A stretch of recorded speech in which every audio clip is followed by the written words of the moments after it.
대표님께서 만약에 그 자리 질문하신다 어떤 질문을 하고 싶으십니까? 질문이 허용된다면 왜 김건희 그 씨 특검법을 거부하느냐, 왜 최혜병 특검법을 거부하느냐를 단도직입적으로 묻고 싶습니다. 아, 그런가요? 왜 그 질문하고 싶으신가요? 그거는 다른 이유가 뭐 아니죠. 모든 국민들이 알고 있겠습니다만은 예. 윤석열 대통령이 검사 시절에 예. 그 검찰총장 시절에 항상 내세웠던 것이 살아있는 권력에 대한 수사는 공정하게 해야 된다라는 예. 기치하에 수사를 진행했고 예. 그것을 이제 자신의 자산으로 삼아서 정치인이 되고 대통령까지 됐지 않습니까? 예.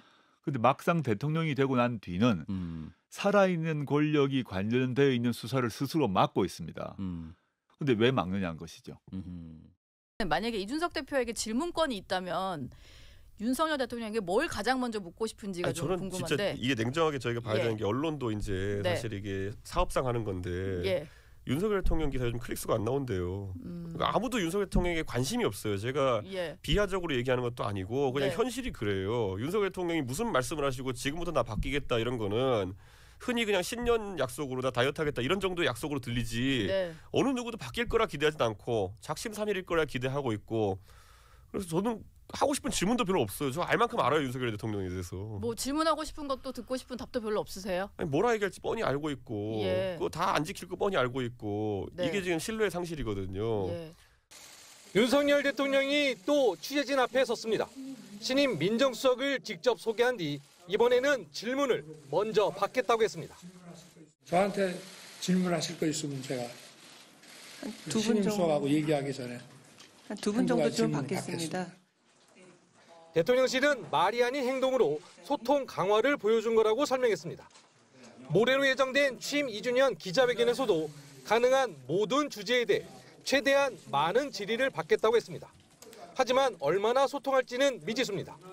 오늘 브리핑에서 윤석열 대통령은 질문 2개를 받았습니다. 첫 질문에는 1분 48초, 두 번째 질문에는 1분 25초 동안 답변했습니다.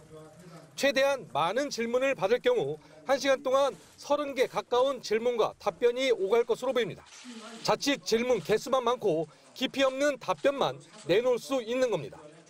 재작년 8월 취임 100일 첫 기자회견에서도 민감한 질문에는 원론적 답변만 내놨다는 비판이 일었습니다.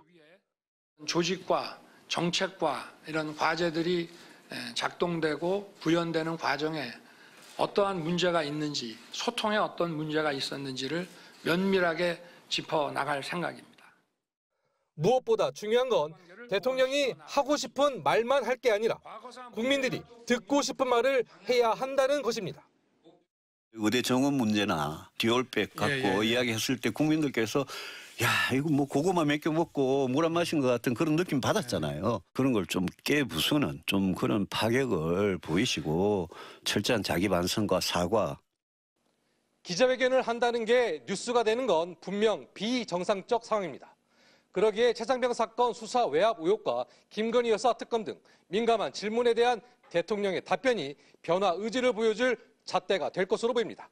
MBC 뉴스 강현수입니다.